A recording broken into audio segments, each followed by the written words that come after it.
Saludé al Führer con un Heil Hitler, mein Führer. Inmediatamente recibí una bofetada de mi padre, que fue muy fuerte. El asunto quedó resuelto. Mi padrino Hitler no salió en mi defensa. Simplemente fingió no darse cuenta. El saludo apropiado en presencia del Führer habría sido, por supuesto, Heil mein Führer, y luego le añadí Hitler. Por eso recibí esa bofetada. The man you just heard about was born with a cursed surname. His childhood was spent in the halls of Nazi power, where his father issued orders in Hitler's name. He was nicknamed Krunzi, meaning the crown prince of Nazism, and from a young age was destined to be part of the future of the Reich. He was raised under the strict discipline of the Hitler Youth and the doctrine of Aryan supremacy. But the German collapse of 1945 changed his life forever. In this new military history video, we'll learn all about the life of Martin Adolf Bormann, son of the head of the Chancellery, Martin Bormann, and godson of the Führer himself. Me llamaron a la casa y mi padrino me presentó al Duce como el hijo de su compañero de trabajo, Martin Bormann. Ese es mi primer recuerdo verdaderamente consciente. Claro, ya había visto a Hitler antes. This memory is a clear reflection of his childhood. He was surrounded by rigorous discipline and the Nazi adoration of Adolf Hitler. That slap marked him for life. His father, Martin Bormann, was a stern and violent man who occupied a unique place within the structure of the Third Reich. Although his figure was overshadowed by other, more charismatic Nazi leaders, such as Goebbels, Himmler, and Göring, his role within the regime was key, especially in the final years of the war. Bormann Sr. began his political career as an administrator and organizer. His talent lay not in his speeches, but in his bureaucratic efficiency and absolute loyalty to the Führer. He began as an assistant to Rudolf Hess, Hitler's right-hand man within the National Socialist Party, who flew to Great Britain in 1941 in a failed attempt to negotiate peace. The Führer felt betrayed by Hess and needed a new trusted administrator. So Martin Bormann seized the opportunity and filled the void with his political astuteness. In 1943, he was appointed chief of the Nazi Party Chancellery, consolidating his power. He became Hitler's personal secretary, allowing him to handle documents, make key decisions, and control what information reached the leader of the Third Reich. He eventually became one of Hitler's closest associates in the final years of the war, to the point that the Führer agreed to be godfather to his firstborn son, whom he named Martin Adolf in his honor. Beyond that bond, young Bormann doesn't recall having formed a close relationship with the Nazi leader. En la Navidad del 39, vino a visitarnos y nos trajo soldaditos de plástico como regalo. Una caja de soldaditos de plástico y una maqueta de un cañón deflector de ataques aéreos. Mira, hasta donde un niño puede llegar a tener una impresión de un hombre. Bueno, con nosotros los niños, sobre todo en las sesiones de fotos como el cumpleaños del Führer o el Año Nuevo, por supuesto, siempre era muy amable, pero también muy reservado. The relationship was cordial and left no significant mark on Martin Adolf Bormann. However, that didn't stop the boy from being nicknamed Krunzi by several Nazi leaders, a word equivalent to Crown Prince. This was the burden he carried throughout his childhood, and for which he had to prepare. Born on April 14, 1930, he was barely 9 years old when the war broke out, and the regime began to place greater emphasis on the loyalty of its followers. The little boy had no choice. His father hadn't become a strongman of the Third Reich overnight. His nationalist and anti-Semitic ideas had been with him for decades, so he was a faithful believer in Nazi ideology. The same was true of his mother, Gerda Buch. She was the daughter of a personal friend of Hitler and a leading member of the National Socialist Party. She had married Bormann in 1929, and after Martin Adolf's birth, had 10 more children. Like her husband, she was anti-Christian and a Nazi fanatic. That's why she was convinced that as many children as possible should be conceived to provide the Reich with soldiers and young blood. However, to ensure the future of the regime, the key element would be the firstborn, the heir Krunzi. Tanto en la escuela como en casa, por supuesto, querían formar nacionalsocialistas.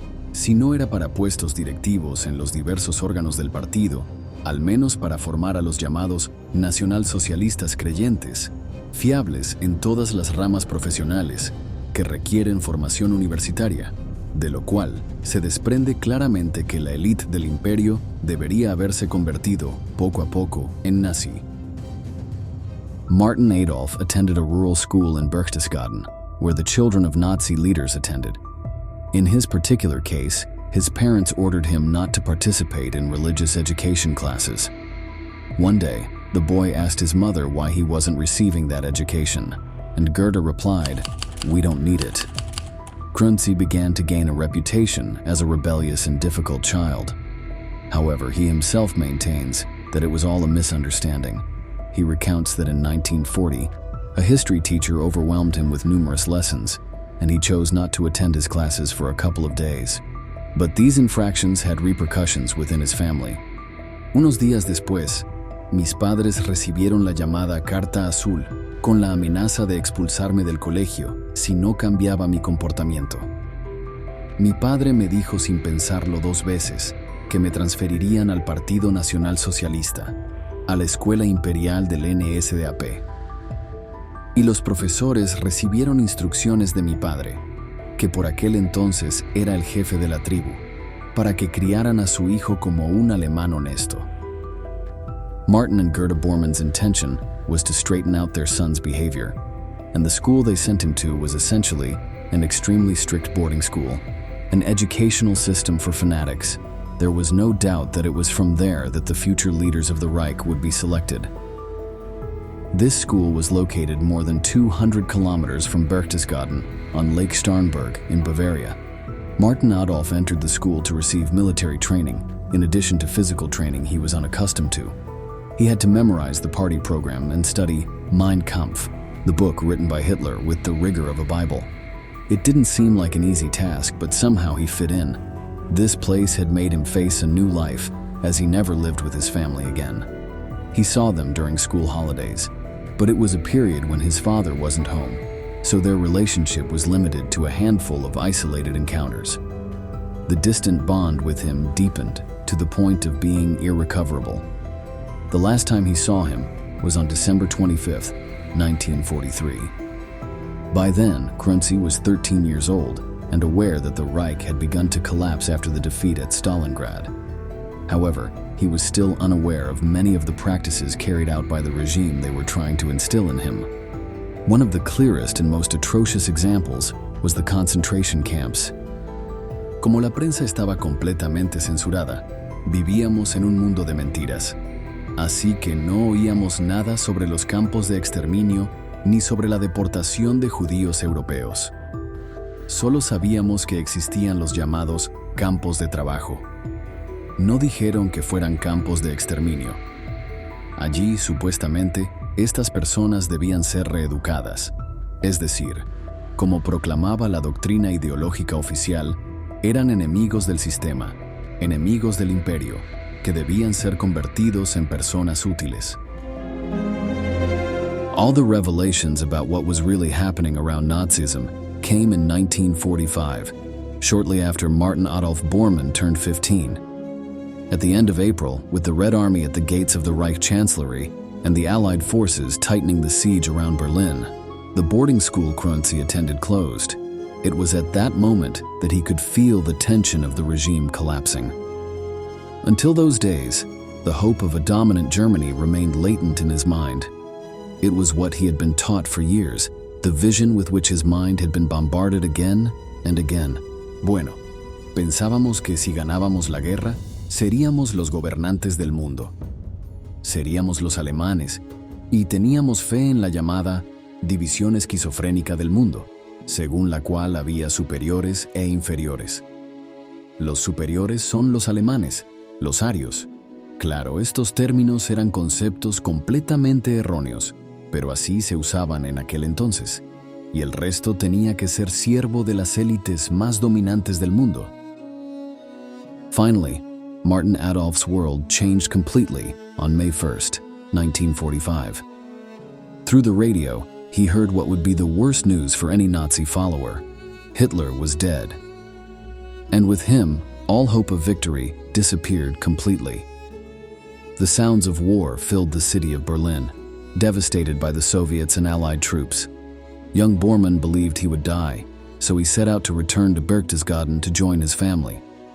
Despite being dressed in his Hitler Youth uniform, he managed to reach his home. However, he found no one there, except for his father's secretary, who gave him replacement clothes and made him burn everything he was wearing, including a swastika armband. His mother had fled to South Tyrol under a false surname, Bergmann. Krönzi followed her example, adopting this new name along with his forged documents. As for his father, he was missing. Over the years, there were various versions of the possibility that he had escaped from Berlin. It was said that he had been seen in other cities in Germany, Switzerland, or even in faraway Argentina. However, Martin Adolf was convinced that the stern and cruel man was no longer in this world. Por primera vez pensé que mi padre no estaba vivo en 1945.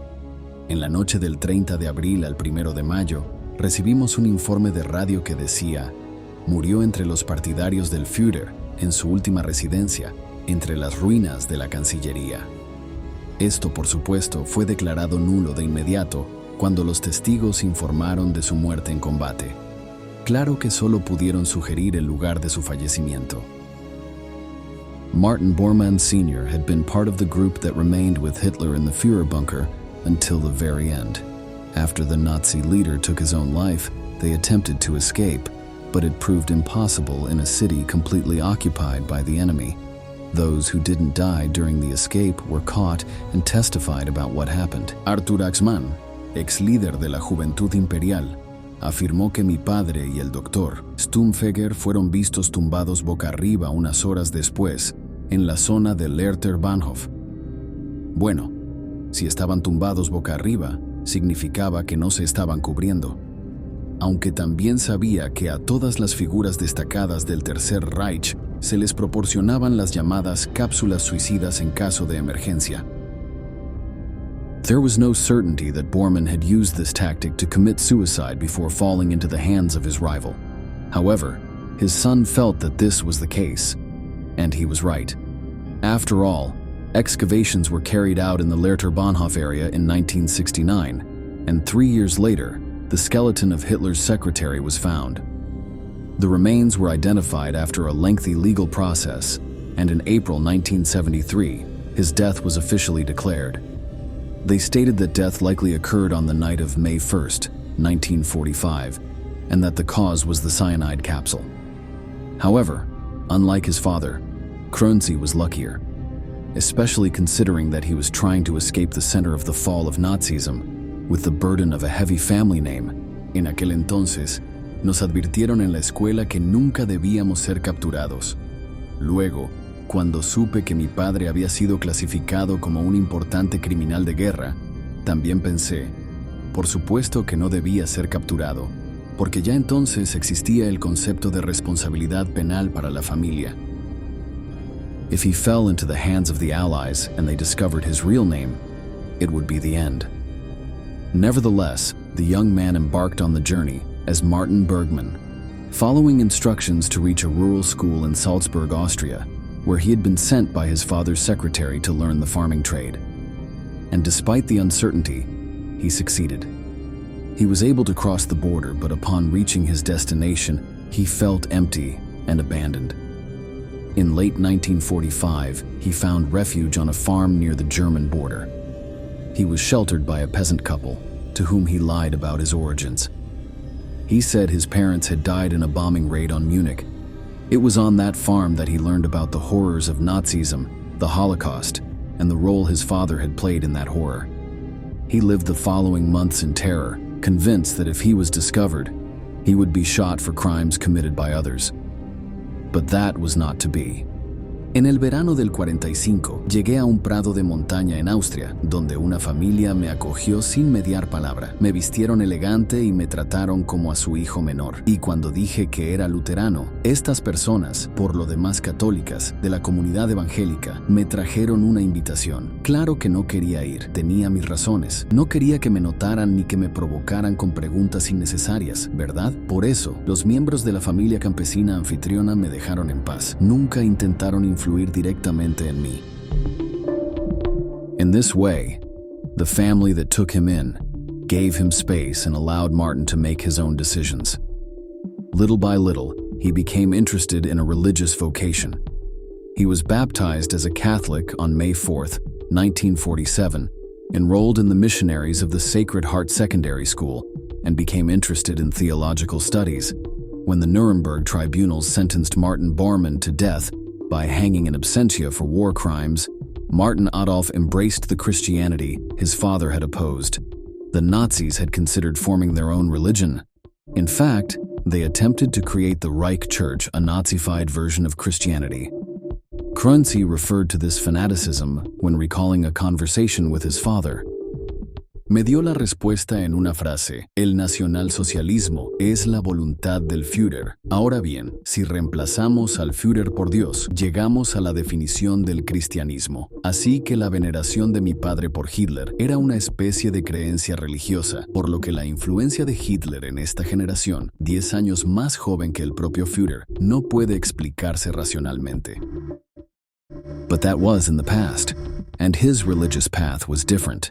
In October 1947, he believed a former secretary at the Munich Chancellery had recognized him on a bus in Salzburg.